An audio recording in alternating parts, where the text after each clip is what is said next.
of the people. Sahara cover my seas.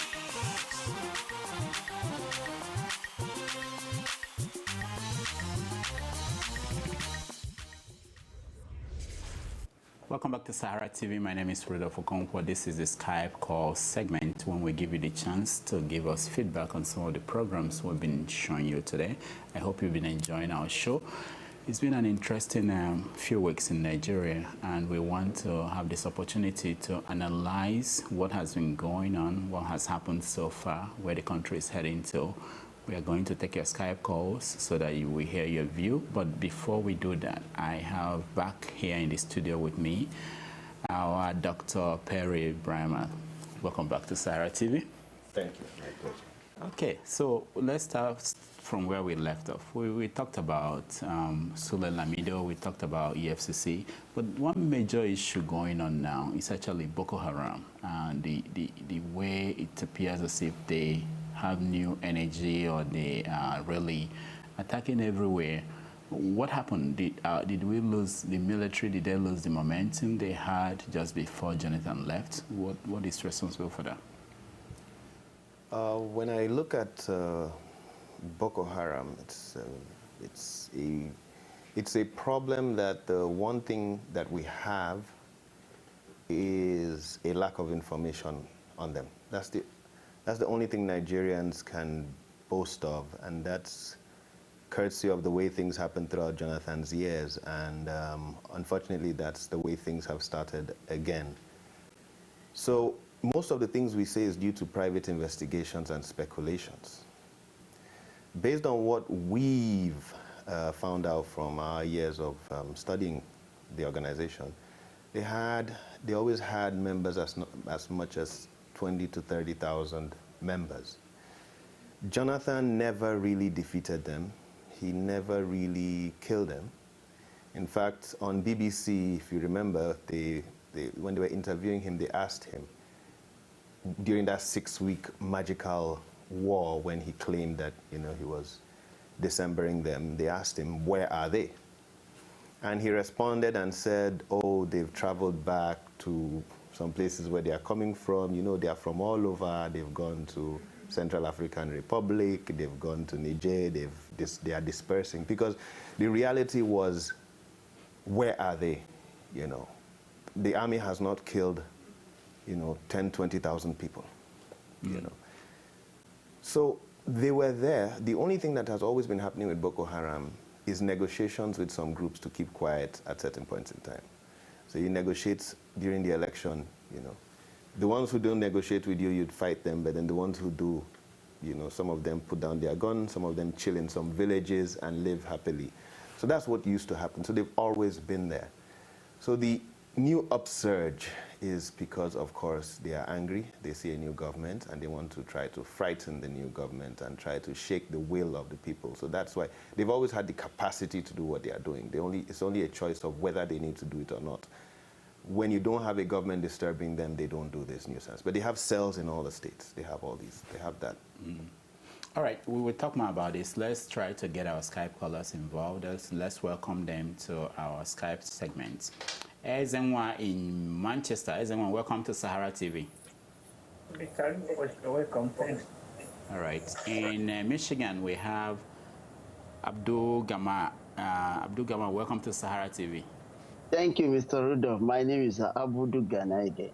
Okay, Abudu Gana. Okay, let me get it right now. All right, Ibrahim Ali Wada in China. Welcome to SaharaTV. Thank you very much. Okay, and from Ghana, we have, I can't pronounce the name I have here, Mac Awalange. Is that right? Can you tell me the actual pronunciation? Can you pronounce it for me? Hello?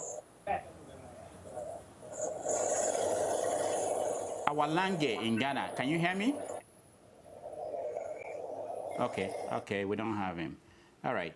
So let me start with you, Ezenwa in Manchester. So one of the big surprising stories in the last few weeks is this new energy or new upsurge in Boko Haram attack across the north. not just in Maiduguri. And today we heard that they tried to take over a major road into Maiduguri. What do you think is responsible for this? And do you think that this is like Perry here said, is they are trying the new government they are angry? What do you think is responsible? And how do you feel about the response of the government of Buhari so far? In the first place, I'm not. Go ahead. We can't hear you very well. Can you speak up? In the first place, I'm not afraid of Boko Haram and what they are trying to do at this time. I'm not so surprised. I understand that the government of Buhari has all it takes to put them up. They are called dragged by him, and he will take care of them. So one thing I know is that this is going to be their last fight. So I'm not afraid, and I know they will be eradicated very, very soon. So what I urge all Nigerians is for them to stop the politics that have started this time on the new government. They should give him time, and they should give the military time to strategize and get them right. So, not afraid. So it's going to be captured very soon. I count them as history. You count them as what?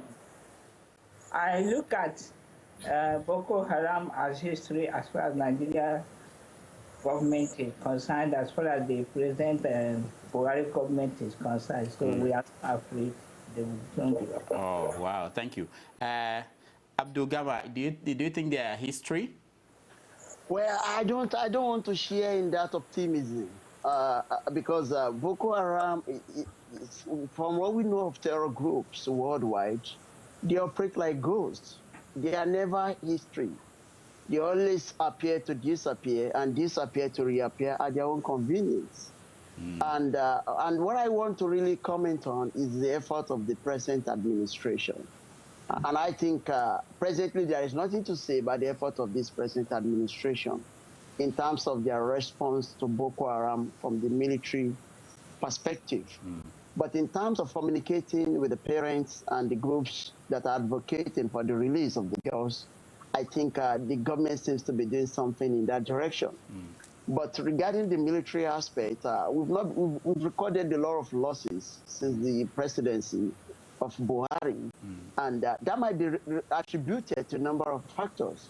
One of these is what I consider to be sabotage, because the body language of the president seems to be that he wants to probe the hierarchy, the military hierarchy, and that might not really be playing positively well with the struggle against Boko Haram. And I also think that Boko Haram seems to have improved on their sympathy base, because some of the things that the group is doing presently might be related to the fact that probably the trust level of the people and the approach of the government to the issue of Boko Haram has dwindled over time. And that is why Boko Haram is able to carry out some very tremendously negative attacks in recent time. So I will read the sympathy base into this, because Boko Haram seems to me to thrive well on the level of sympathy base they enjoy at a particular point in time. And I also think our military boys seems not to be well equipped for this battle in terms of ammunition capacity, in terms of intelligence gathering, and I think I seem to give it to Boko Haram in terms of preparation for the battle and in terms of intelligence gathering, because most of the time the country is always reacting to Boko Haram, not the country thwarting all this effort of Boko Haram to really cause damage here and there. So I still want to believe we are reacting to Boko Haram. Boko Haram is setting the agenda, and we may need to see what is wrong in our intelligence and military capability to put this scourge into history. All right, thank you so much. We really appreciate this contribution. Ibrahim, let me ask you, are we reacting to Boko Haram? And also, there is this story that the government is willing to negotiate with Boko Haram. You would think that Buhari, who campaigned on the basis that he was coming in to crush them, is now negotiating. Is that a sign that the government is saying that they cannot really win this war, that people thought they would win immediately they're coming? Ibrahim, are you there? All right, I think we don't have Ibrahim in China anymore. Perry. I was blown away with the contribution by Abudu Gama. Abudu, I was blown. I think that he's an expert analyst. He totally laid down what everybody needs to think about the situation. Why are we always reacting to them? And how come Boko Haram is so skilled and capable? And then the other thing he said also is, you have military chiefs that you are about to probe and that are in charge of the war against Boko Haram. It's a contradiction that only the President Buhari knows what he is doing. I've had lengthy conversations with some of my partners and co-analysts in our organization, and we try to break it down that what is he doing? The best contribution one guy we call philosopher said was, he said that if you fire these people, you would not be able to, the process of probing them would now be complicated. You're going to have to go through all those legal methods. And that's going to delay that process. But whereas when you keep them working under you, you can order them to investigate themselves and to produce their records for the billions that have been coveted. So he said that's what he's doing. And initially I bought the idea, but then I said, but still you cannot leave such people in charge. There was a story connecting to what you're saying that the National Security Advisor resigned. I don't know if it's true, but he resigned and submitted, and they said, no, you have to stay. That is not, maybe this is the answer to that reason. So that, maybe that's part of it, that's for them to investigate themselves. But then the question you now have is, for instance, in America, the minute a drone entered the White House, I mean, we're not talking about an 18-day delay in admitting that girls were adopted from Chibok, which the president complained about these very army chiefs for, that 18-hour delay that jeopardized our response. We are talking about a drone entering the White House. The chief of the security service in the United States resigned right away. And then this is how these things work. So now when the person doesn't resign right away, it's harmful keeping the person in charge of the military apparatus. I would rather think in the United States, for instance, if you have a police officer under investigation, you put him on desk duty. But having them at the helm of our apparatus, I think, is dangerous. And I really hope the president knows what he's doing. All right, okay, Ibrahim, I wanted to get your opinion about negotiating with Boko Haram. What do you think about the approach of the government in dealing with Boko Haram, and should they negotiate with the Boko Haram group? Actually, I'm not in support of any kind of negotiation. This is a very terrorizing group. And actually, I know wherever in the part of the world, it's not a well-done good thing to be negotiated with a terrorist group. And so far, what they've been doing, actually, the way they kill innocent people and everything they've been doing, I'm not in the country actually, but I know I'm from the north. I'm from the northwest, from actually where those texts start from. And I really feel bad about it. And trying to negotiate about it is just like giving them a second chance, despite all they've done. So to me, actually, they've done enough. So they should really face the consequences of what they've done. So no negotiation. Ibrahim, let me ask you, being that you said you're from that area, when you see videos of captured Boko Haram fighters, do they look like people, do they look like Nigerians, do they look at people from the area, or are they foreigners, those that you've seen? Actually, from the videos I've seen, those captured ones, they are those that don't even really look like Nigerians. Because we Nigerians, we're not that huge, because most of them are like huge, they work on the farm and all those things. And from the northeast for now, I can tell very few people work on the farm anymore. We mostly based on that fishing aspect from that river that we have there. So most are not that huge and built up like that. and the way they speak and everything, though they are some of them that are from that part, but most of them from the videos I've seen have been, they don't really look like Nigerians. Talk more of those from that area. Okay. All right. Thank you so much. Let's talk about Sule Lamido, the former governor of Jigawa. Ezenwa, I am not sure. I don't know if you are aware of the story. He is currently in detention under the EFCC with his 2 sons. And he said when he found out that the judge is keeping him in prison for some days, that he was asking, am I now a prisoner? What is your take, Ezenwa? I'm not following with that story because I'm still on transit for about 1 week now. I've not been able to know much about it. Okay, all right. Let me come to you, Abdul Gama. What do you think about the Sule Lamido story? When I read it in the newspaper and I spoke with a couple of friends from Jigawa, what came to mind was the fact that how things have suddenly changed. Because that was a sign of reality. Because when you do a textual analysis of the statements and the context within which it came, and even the emotion that came with the statement when Sule Lamido uttered his, it is quite obvious that the man realized that power has changed. And in fact, it might be headed to the wrong side of history. Because there is a strong evidence that this atrocity was committed.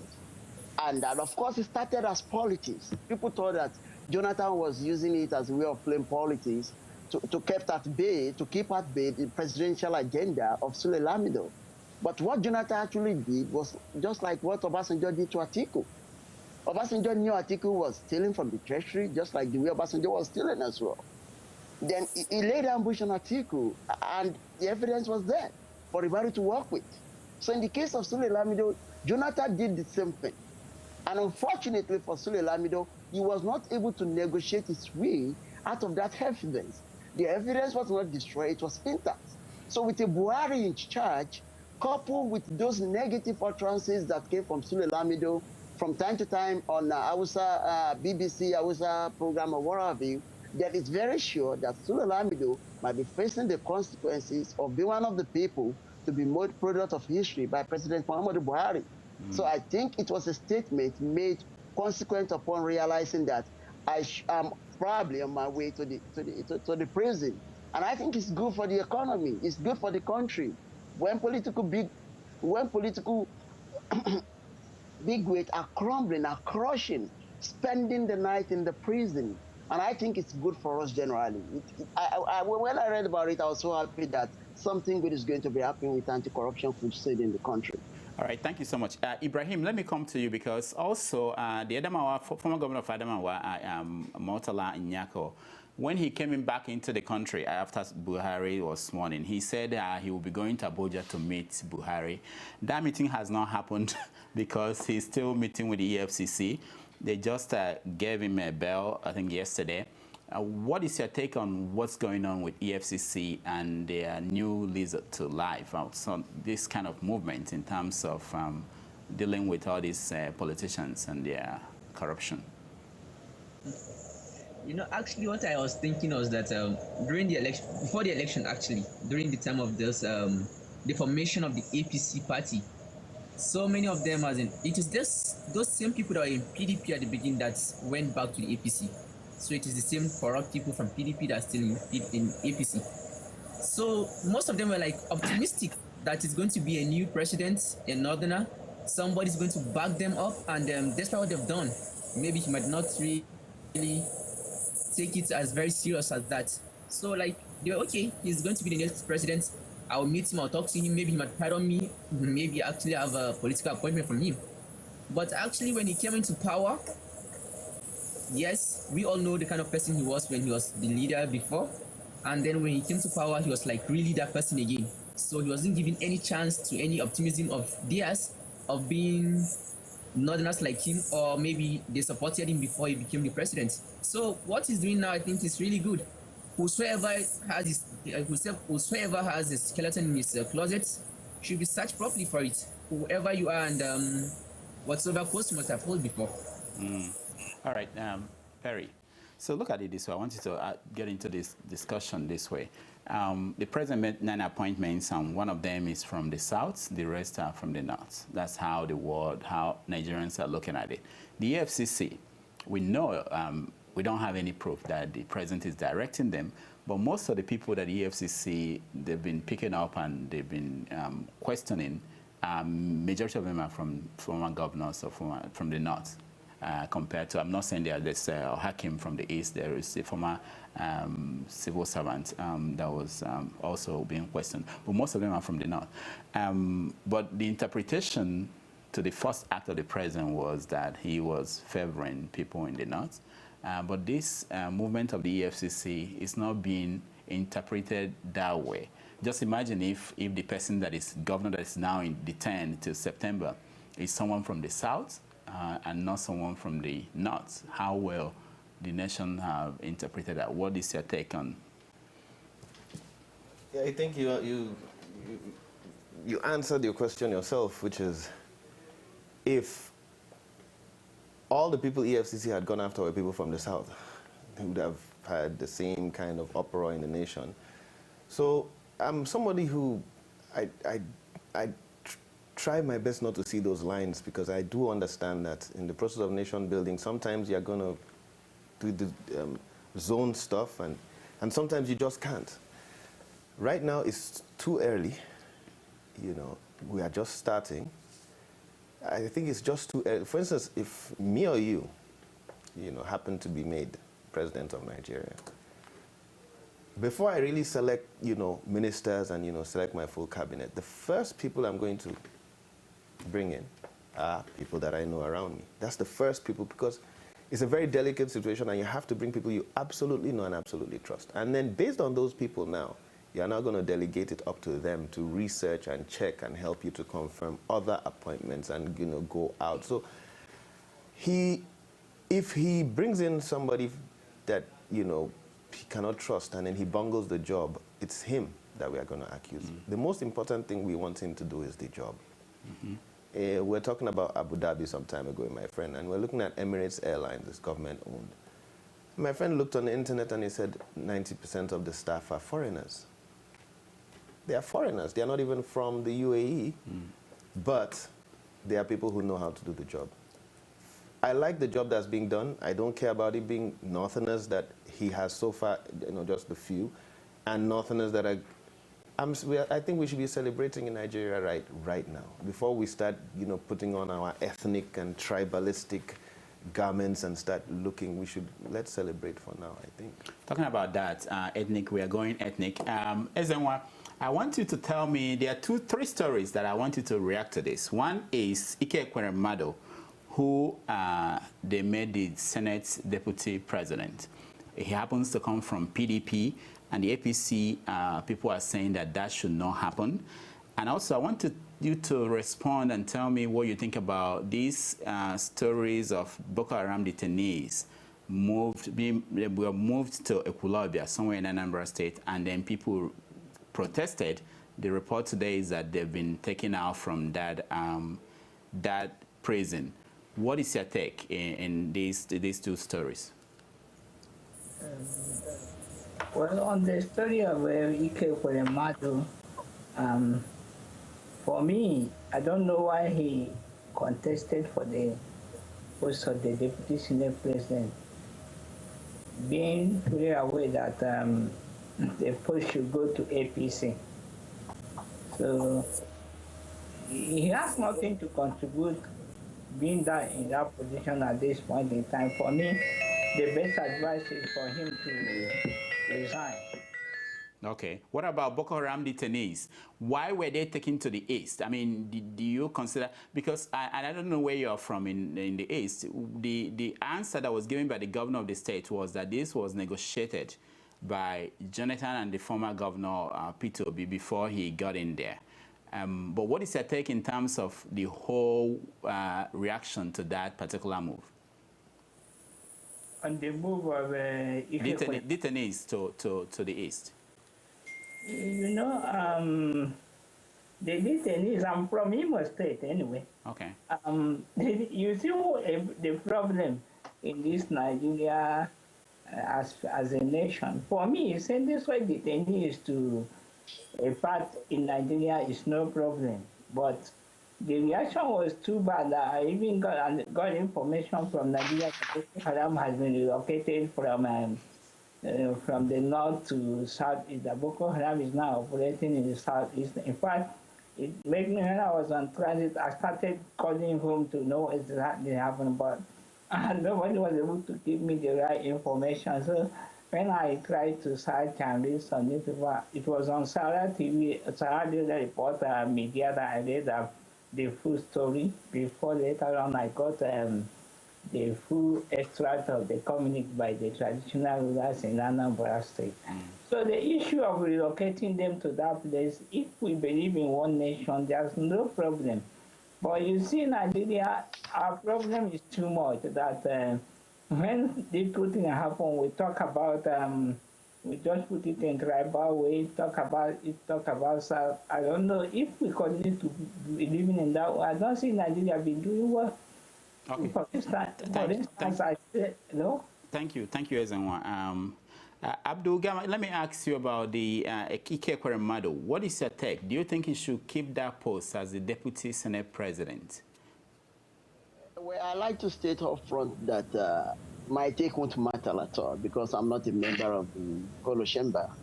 And I think it's just a political issue that needed to be handled politically by members in the Kolo Chamber.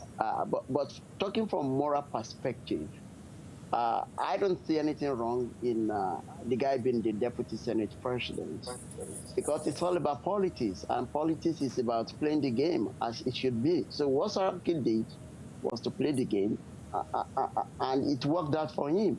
And in fact, APC was lucky that a PDP person was not elected the Senate President. Because with what Saraki did, it was possible for the PDP to betray Saraki at that particular point in time because they had the majority. All they need to do was to do the nomination and vote in one of them as the Senate President. Yeah. So the fact that they settled for the Deputy Senate President, we should be grateful for this because they could have gone for the Senate presidency and nothing would have happened. Because for you to impeach a sitting Senate President, you need a total majority. And I don't think the APC can get that in this present House. All right. So, so politically, I won't read anything wrong into what the guy did. It's just politics. All right. Perry, you wanted to say something.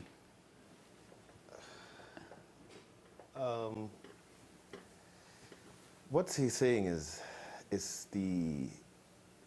you know, I'm so happy to hear that from him, which is, if anybody, there are some statements that are almost treasonable. Anybody who says prisoners should not be kept in a certain part of Nigeria, you know, now that's a serious, that's not the kind of statement anybody should make.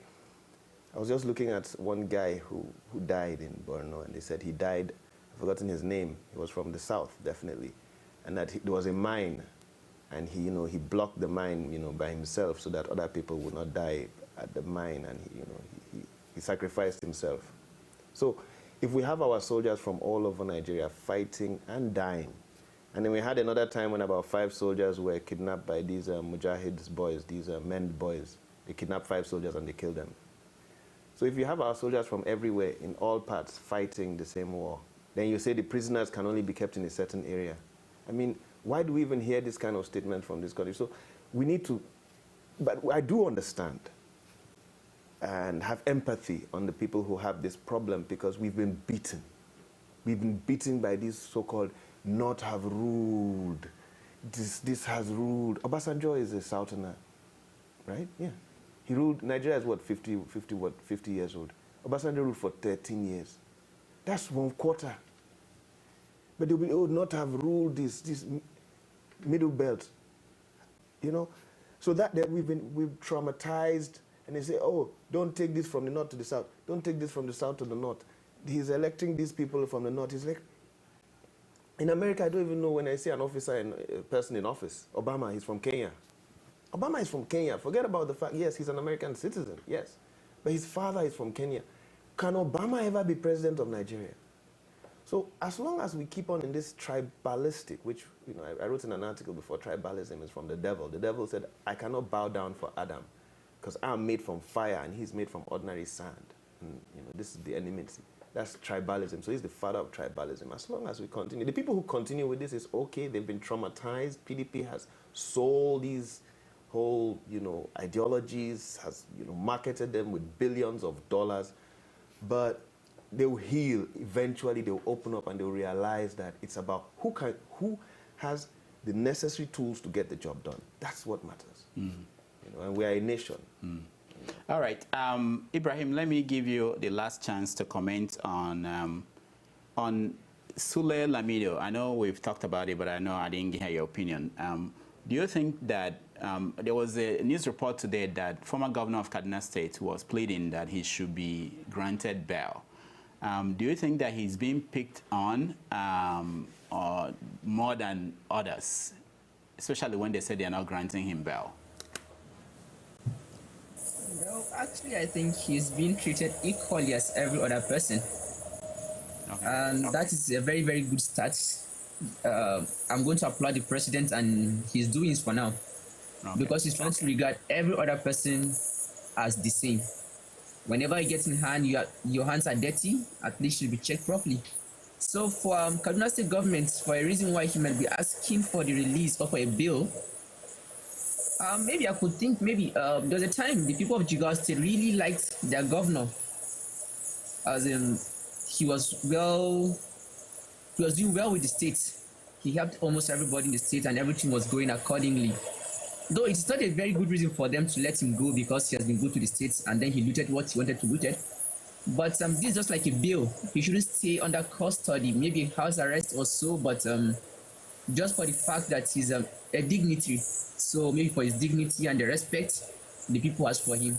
I think that should be a reason for the Kaduna State governor for making that statement. Okay. But all well, I think that's a very good start. Whoever's hand that is dirty, he should be treated equally in Nigeria, not being biased. All right, thank you so much. I'll go around now with everybody here to... Max is back from Ghana. All right, we're rounding up anyway. So I'll come to you, Ezenwa. I want to find out from you. Give me, looking at Nigeria, what is your major concern? What is keeping you up at night? Be brief, like 30 seconds. Yeah, what is keeping me up at night is ways we can contribute to build our country to be one of the leading countries, not only in Africa, but in the world.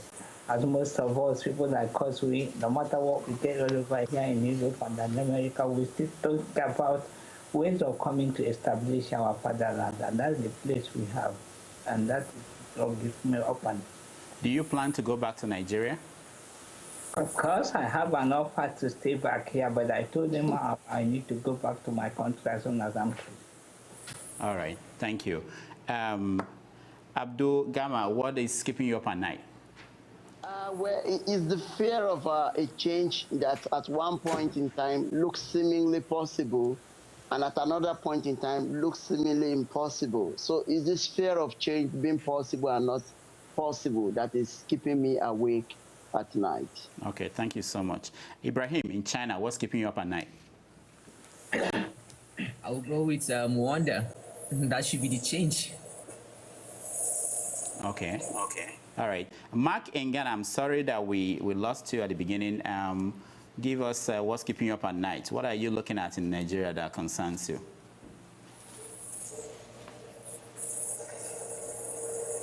Are you there? I'm looking at it. Yeah. It's just that my line is can you hear me? Yeah, go ahead. Okay. I'm saying that I'm looking at a country.